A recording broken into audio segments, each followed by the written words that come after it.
সারা দেশে পুলিশ হত্যাকাণ্ডের ঘটনা ঘটেছে।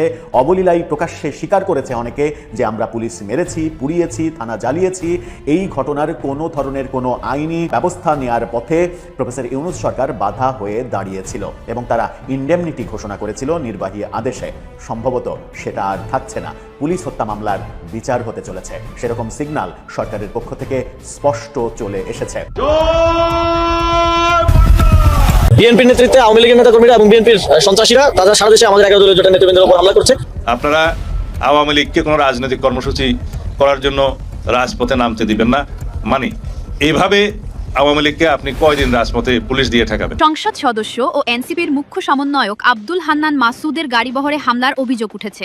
এ ঘটনায় বিএনপি ও এনসিপি সমর্থকদের মধ্যে দফায় দফায় সংঘর্ষের ঘটনা ঘটেছে। জানা যায়, প্রকল্প বাজার এলাকায় পৌঁছালে স্থানীয় আওয়ামী লীগ ও বিএনপির লোকজন সংঘটিত হয়ে তার গাড়িবহরে হামলা চালায়। এতে কয়েকজন আহত হন। সেই পুলিশ সদস্যদের লাশের হিসাব যখন পুলিশ বের করতে চাইবে, এসব মামলা যখন দেবে, তখন তো হাসনাত, সার্জিস, নাহিদ ইসলাম, আক্তার হোসেন এরা সকলে হুকুমের আসামি হবেন। তাহলে হুকুমের আসামি হলে বা এক একটি মামলায় যদি অজ্ঞাতনামা আসামি দিয়ে রাখা হয়, সারা বাংলাদেশে যারা দাপড়ে বেরিয়েছেন 2024-এর আগস্টের পর থেকে, তাদেরকে তো দৌড়ে বেড়াতে হবে। শুরু হলো আবারও আওয়ামী লীগের নতুন তাণ্ডব। সারা দেশে আবারও রাজনীতিতে তৈরি হয়েছে নতুন বৈরী আবহাওয়া। তাহলে কি সত্যিই আওয়ামী লীগ ফিরে আসছে রাজনৈতিক অঙ্গনে? বর্তমান নবনির্বাচিত বিএনপির স্বরাষ্ট্র উপদেষ্টা সালাউদ্দিন আহমেদ সম্প্রতি গণমাধ্যমের এক সাক্ষাৎকারে বলেছেন, পুলিশ দিয়ে এভাবে আর কতদিন আওয়ামী লীগকে ঠেকিয়ে রাখা যাবে। তিনি আরও জানান, ইতিমধ্যে 1202 জনকে কারাগার থেকে মুক্তি দেওয়া হয়েছে। পাশাপাশি 5 আগস্টকে ঘিরে যে মামলা বাণিজ্যের অভিযোগ উঠেছে, সেখানে নিরপরাধ মানুষকে আসামি করা হয়েছে। তাদের দ্রুত মুক্তিরও আশ্বাস দেন তিনি। সময় রাজনৈতিক উদ্দেশ্য প্রণোদিত মামলা ছিল, এগুলো প্রত্যাহারের জন্য আজকে অনুমোদন দেওয়া হয়েছে।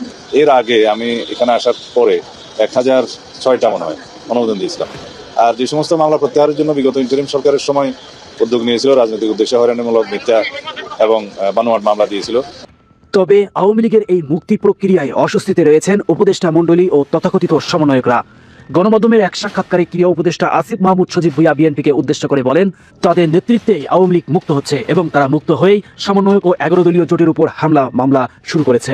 বিএনপির নেতৃত্বে আওয়ামী লীগের নেতাকর্মীরা এবং বিএনপির সন্ত্রাসীরা তারা সারা দেশে আমাদের 11 দলীয় জোটের নেতৃবৃন্দের উপর হামলা করছে। তবে আসিফ মাহমুদ সজীব ভুঁইয়ার এই বক্তব্যের পরপরই সামাজিক যোগাযোগ মাধ্যমে এর তীব্র প্রতিক্রিয়া দেখা যায়। এমনকি ঢাকা রাজপথ সহ বিভিন্ন স্থানে তার ছবিতে ঝাড়ু মিছিল ও জুতা পিটার ঘটনাও ঘটেছে, যা ইতিমধ্যে ভিডিও স্থিরচিত্রে ফুটে উঠেছে।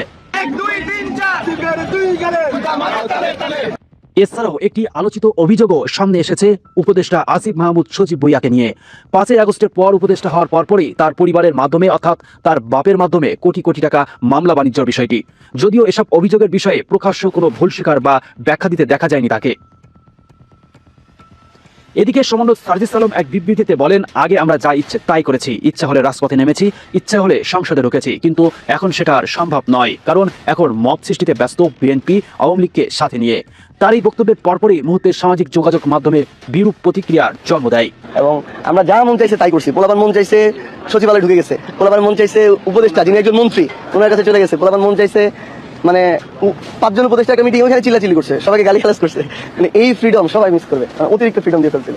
এই যে এখন কেউ একটা আন্দোলন নামানো সাহস করবে, শাহবাগ ব্লক করার এত সহজে সাহস করবে? হ্যাঁ। আর অনেকের দাবি, মব সৃষ্টির রাজনীতি দেশের প্রশাসনকে দুর্বল করেছে এবং সাধারণ মানুষকে নিরাপত্তাহীনতায় ফেলেছে। এবং সম্প্রতি সার্জিসকে উদ্দেশ্য করে একটি ভিডিও স্থিরচিত্রে বা ফুটেজে দেখা যাচ্ছে, এখন জনগণ বলছে প্রমাণ চাই, এখন আর চাটুকাতার কথা আর গলাবাজি দিয়ে দেশ চালানো সম্ভব নয়, তাই আপনারা শুধরে যান। ওই সন্ত্রাসীরা, চাঁদাবাজরা এখানে আশেপাশে অনেকে আছে, দেখান না ভালো করে সবগুলো বের করব, সবগুলো এখানে বের করব। আগের ডিনার না এগুলো করে কেউ পার পাওয়া যাবে, একদম একদম একদম উৎসাহ ফেলবো সবগুলোকে টেনে হিসেবে চিল্লায় ভাত হয় না। প্রমাণ দেখান, প্রমাণ দেখান, প্রমাণ দেখান। এদিকে দেশের সেনাপ্রধান ওয়াকারুজ্জামান স্পষ্টভাবে বলেছেন, কোনো ধর্ম, বর্ণ বা রাজনৈতিক দলের ব্যক্তি যদি কোনো অন্যায় বা অপরাধ করে থাকে, সে তার শাস্তি পাবে, কিন্তু কোনোভাবে মব তৈরি করে আইন নিজের হাতে তুলে নেওয়া যাবে না। যেই হোক, যেই দলেরই হোক, যেই মতেরই হোক, যেই ধর্মের হোক, সেটা আমরা করবো। তাদের বিরুদ্ধে যদি কোনো অভিযোগ থাকে, মামলা হয়, অবশ্যই তারা শাস্তির আওতায় যান। কিন্তু অবশ্যই আমরা চাইবো না যে এক্সট্রা জুডিশিয়াল কোনো অ্যাকশন তাদের উপর হোক, বিচার বহির্ভূত কোনো কাজ হোক, তাদের উপরে হামলা হোক বা পুলিশ যদি কাউকে অহেতুক বেআইনিভাবে মেরে থাকে তার যেমন বিচার হতে হবে, তেমনি আপনি যদি পুলিশকে মেরে থাকেন তাহলে আপনার বিচারও হতে হবে। এটাই বিচারের বাণী হওয়ার কথা। কিন্তু প্রফেসর ইউনূস সরকার সেই বাণীর একটা অংশ কেটে ফেলার চেষ্টা করেছে।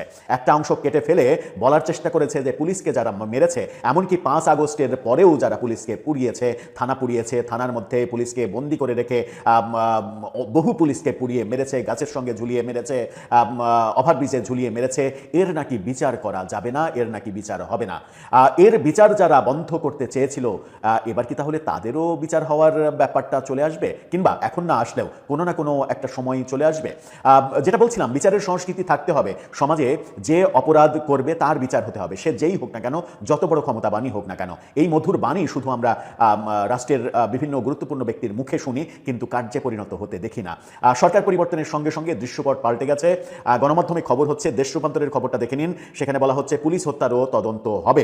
বিবিসি বাংলা বলছে, বিবিসি বাংলার এই ফটোকার্ডটা দেখে নিন, সেখানে বলা হচ্ছে নতুন সরকার আসার পর পুলিশ হত্যা ও স্থাপনায় হামলার ঘটনাগুলোর তদন্তে গ্রিন সিগন্যাল মিলেছে, পুলিশ হত্যারও তদন্ত হবে। তদন্ত হওয়া মানেই, তদন্ত তো বিচারের প্রথম প্রক্রিয়া, তার মানে হচ্ছে বিচার প্রক্রিয়া শুরু হয়ে গেল। তার মানে যারা প্রকাশ্যে, এই তো কদিন আগে হবিগঞ্জে প্রকাশ্যে ওই জুলাই যোদ্ধা মাহাদি আমিন, যিনি কিনা 4 লাখ ওই কি যেন ক্রিপ্টো কারেন্সি নিয়ে দিল্লিতে গিয়েছিল বলে তোলপাড় হয়েছে সারা দেশে, এবং ঢাকা না দিল্লি, ঢাকা ঢাকা স্লোগান দেয়া এই মহাবীর, তিনি দিল্লিতে গিয়েছিলেন ভিসার জন্য। দিল্লিতে কেন যেতে হবে? দিল্লি তো আমরা বয়কট করেছি। সেই প্রশ্নের সমাধান মেলেনি। তিনি হবিগঞ্জের থানায় বসে সরাসরি স্বীকার করেছিলেন, এসআই সন্তোষকে আমি পুড়িয়ে মেরেছি, থানাতে আমি আগুন জ্বালিয়েছি, কিন্তু তাদের কোনো বিচার হয়নি, বরং তাদের ফুলের মালা দেয়া হয়েছে। এবার যে সিদ্ধান্ত হয়েছে সেটা হচ্ছে যে 2024-এর ছাত্র জনতার আন্দোলনের সময় ঢাকা সহ দেশের বিভিন্ন স্থানে পুলিশের স্থাপনাগুলোয় ব্যাপক হামলা, অগ্নিসংযোগ করা হয়েছিল এবং পুলিশ সদস্যদের হত্যা করা হয়েছিল। পুলিশ সদর দপ্তর জানিয়েছিল 44 জনকে হত্যা করা হয়েছে। পুলিশ কর্মকর্তারা যদিও এত কম সদস্যের মৃত্যুর বিষয়টি মানতে নারাজ হওয়ারই কথা। তাদের মতে নিহতের সংখ্যা অনেক বেশি। তারা অন্তর্বর্তী সরকারের কাছে তদন্তের দাবি ওঠালেও তা আমলে নেওয়া হয়নি। তবে নতুন সরকার আসার পর পুলিশ হত্যা এবং স্থাপনায় হামলার ঘটনাগুলোর তদন্তে গ্রিন সিগন্যাল মিলেছে, অর্থাৎ তদন্তের অনুমতি দেওয়া হয়েছে। অনেকেই অভিযোগ করেন যে অন্তত 3500 কিংবা 3200 পুলিশ হত্যাকাণ্ড ঘটেছে ওই সময়। এই ঘটনা যদি ঘটে থাকে, তদন্তে যদি উঠে আসে, এবং তদন্তে যদি উঠে আসে যে অহেতুক এই পুলিশকে মারা হয়েছে, কোনো সামনাসামনি যুদ্ধে মারা যায়নি, তাহলে তার বিচার হতেই হবে। এবং আত্মস্বীকৃত পুলিশের যারা খুনি, যারা টেলিভিশনে টক শোতে বলেছিল যে আমরা যদি পুলিশ না মারতাম, আমরা যদি থানা জ্বালিয়ে না দিতাম, আমরা যদি মেট্রো রেল না পোড়াতাম, আমরা যদি বিটিভি না পোড়াতাম, তাহলে আমাদের আন্দোলন সফল হতো না। তার মানে সরাসরি স্বীকার করে নেওয়া হয়েছে তারা পুলিশকে মেরেছে, এবং পুলিশকে মেরে কখনো ওভারব্রিজে ঝুলিয়ে রেখেছে, কখনো গাছে ঝুলিয়ে রেখেছে, কখনো থানার মধ্যে স্তূপ আকারে, ময়লার স্তূপ আকারে সাজিয়ে রেখেছে। এই ঘটনাগুলো আমরা দেখেছি। হাসনাত সার্জিসদের মতো জুলাই আন্দোলনের বিপ্লবী নেতাদের, ছাত্র তরুণ নেতারা, যারা জাতীয় নাগরিক পার্টির নেতা, বৈষম্য বিরোধী ছাত্র আন্দোলনের নেতা, কিংবা আরো নানা রকম মঞ্চ, ঐক্য, অ্যালায়েন্স গড়ে নেতৃত্ব দিয়ে আসছেন 2024-এর 5ই আগস্টের পর থেকে, এবং সারা বাংলাদেশটা এক রকমের দাবড়ে বেড়াচ্ছেন, তাদের ইচ্ছায় পরিচালনা করছেন। তারেক রহমান অত্যন্ত গুরুত্বপূর্ণ মনে করেছেন ক্ষমতা গ্রহণের সাথে সাথে এদেরকে এই ইঙ্গিতটা বুঝিয়ে দেওয়া যে অন্তর্বর্তী সরকারের মতো, ইউনূস সরকারের মতো কোনো বাড়তি আশকারা তিনি এই তরুণ নেতাদের দেবেন না। সম্ভবত সে ইঙ্গিত একেবারে পরিষ্কার বুঝতে পেরেই নির্বাচনের দিন থেকে কারচুপির অভিযোগ তোলা, কিছুতেই এসব মেনে নেওয়া হবে না, নির্বাচন পরবর্তী সহিংসতার অভিযোগ তোলা, হুঁশিয়ারি উচ্চারণ করা সার্জিস আলম, যেমন তারেক রহমান যখন নাহিদ ইসলামের বাড়ি গেছেন, দৌড়ে সে বাড়িতে এসে তারেক রহমান যখন বুকে জড়িয়ে ধরেছেন, তিনিও ঝাঁপিয়ে পড়েছেন, ঠিক তেমনি হাসনাত আব্দুল্লাহকে এমপি নির্বাচিত হওয়ার পর থেকে কোথাও পাওয়া যাচ্ছে না। নাসির উদ্দিন পাটোয়ারি তো নিয়মিত সামাজিক যোগাযোগ মাধ্যমে এসে বলছেন, হাসনাত তুই কোথায় রে, আওয়ামী লীগ তো দোকান খুলে ফেললো। কিন্তু হাসনাত আব্দুল্লাহ একটা এমপি পদ পেয়ে গেছেন, সেখানে বিএনপির প্রার্থীর এমনকি মনোনয়নই বাতিল হয়ে গিয়েছিল, বিনা প্রতিদ্বন্দ্বিতায় জিতে এসেছেন, এখনো তিনি এলাকায় যেতে পাচ্ছেন।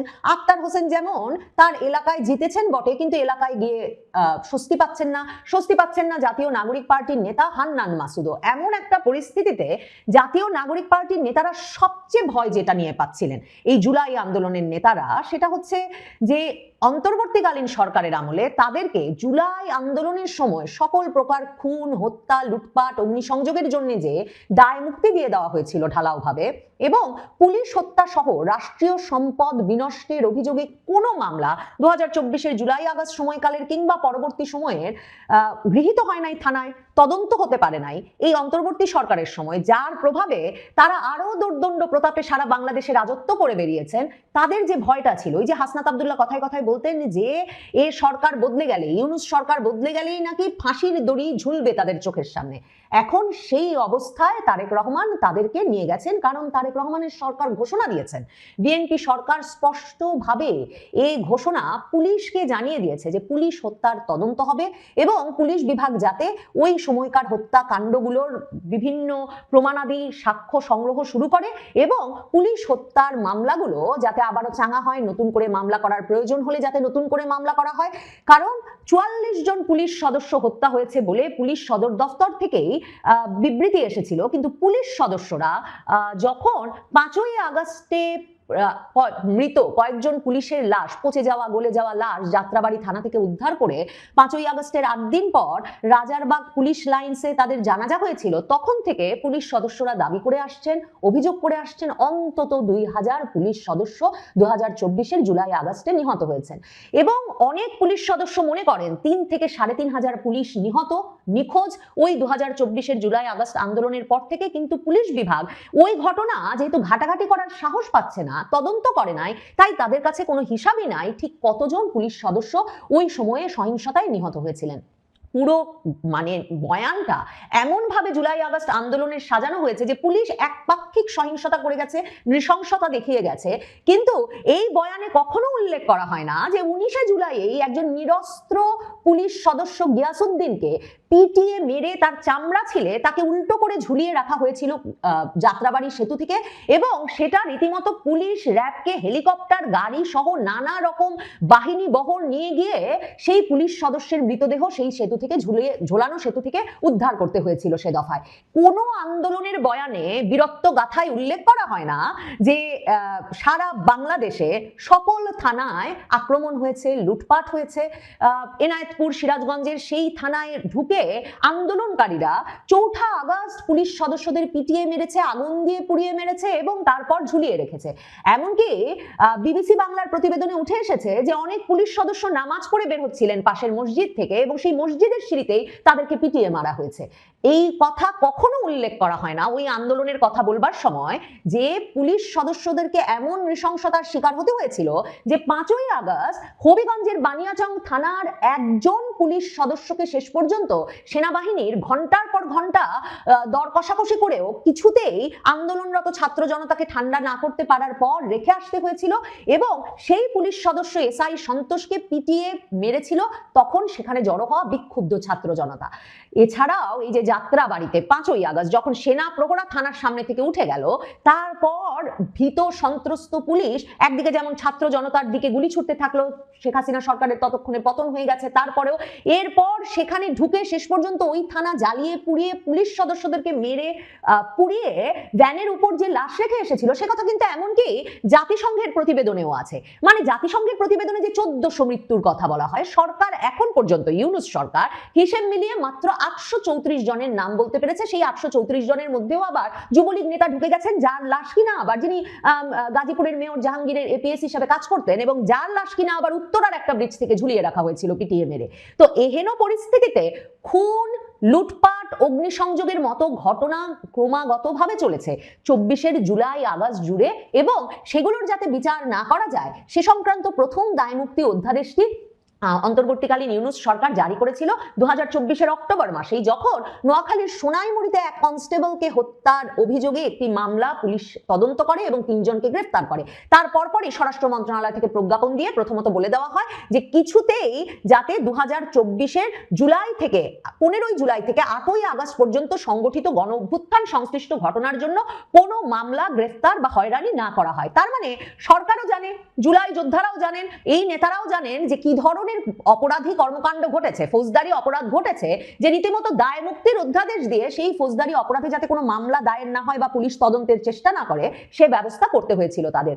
আর ইউনূস সরকার যাওয়ার আগে একটা অধ্যাদেশ জারি করে জুলাই যোদ্ধাদের দায় মুক্তি দিয়ে গেছে, এবং সেই দায় মুক্তি অধ্যাদেশে 8ই আগস্ট পর্যন্ত না 31শে আগস্ট পর্যন্ত সকল প্রকার গণ অভ্যুত্থান সংশ্লিষ্ট ঘটনার জন্য কোনো সম্পূর্ণ দায় মুক্তি দেওয়া হয়েছে জুলাই আন্দোলনের সঙ্গে, গণ অভ্যুত্থানের সঙ্গে সংশ্লিষ্ট ব্যক্তিবর্গকে। তার মানে 31শে আগস্ট পর্যন্ত কি ভয়াবহ অপরাধ হয়েছে সেটা জানেন তারা। আর হাসনাত সার্জিসেরা জানেন, তারা তো 31শে আগস্টে থামেন নাই। এই যে জুলাই যোদ্ধাদের দায় মুক্তি অধ্যাদেশ উঠে যদি যায়, সত্যি যদি এই দায় মুক্তি অধ্যাদেশকে পাশে সরিয়ে রেখে তারেক রহমান সরকার পুলিশ হত্যার বিচার শুরু করে, পুরো পুলিশ বাহিনীর ভেতরে যে দাবি আছে, পুলিশ বাহিনী কতজন নিহত হয়েছে জানতে চায়, পুলিশ বাহিনী মনে করে না মাত্র 44 জন নিহত হয়েছে, পুলিশ বাহিনী অন্তত ওই 44 জনের হত্যার বিচার চায়, সুনির্দিষ্ট ব্যক্তিবর্গকে ধরে তাদেরকে বিচারের মুখোমুখি করতে চায়। ভাবুন তো, হবিগঞ্জের বানিয়াচং থানার এসআই সন্তোষকে যারা পিটিয়ে পুড়িয়ে মারলো, সেই একটি যুবক মাহাদি কিছুদিন আগে বানিয়াচং থানায় গিয়ে রীতিমতো পুলিশ কর্মকর্তাকেই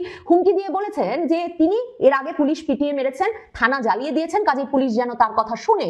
এবং এরপর পুলিশ যখন তাকে গ্রেফতার করেছে, তখনকার আইন উপদেষ্টা আসিফ নজরুলের সক্রিয় ব্যবস্থাপনায় দ্রুততম সময়ে সেই মাহাদি বেরিয়ে এসেছে।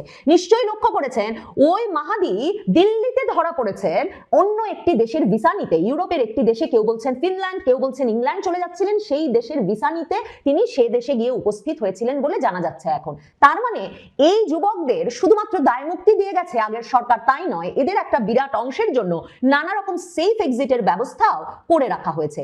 এই অবস্থায় হাসনাত সার্জিস কোথায় যাবেন? মানে হাসনাত এমপি হয়েছেন, সার্জিস তো এমপিও হন নাই, তিনি কি নিজ এলাকায় যেতে পারবেন? পঞ্চগড়ে গিয়ে কি তিনি নিরাপদ বোধ করবেন? মানে এমন একটা পরিস্থিতি তৈরি করা হয়েছে যে যে কোনো মামলায়, ওই যে সিরাজগঞ্জের 15 জন পুলিশ পিটিয়ে মারা হোক, বা 5ই আগস্টের পর পুলিশ সদস্যরা যখন রাজারবাগ পুলিশ লাইন্সে কাঁদছিলেন এবং তখনকার আইজিকে বলছিলেন যে সারা বাংলাদেশ জুড়ে থানায় থানায় পুলিশ সদস্যদের লাশ পচে গলে পড়ে আছে, সেই পুলিশ সদস্যদের লাশের হিসাব যখন পুলিশ বের করতে চাইবে, এসব মামলা যখন দেবে, তখন তো হাসনাত, সার্জিস, নাহিদ ইসলাম, আক্তার হোসেন এরা সকলে হুকুমের আসামি হবেন।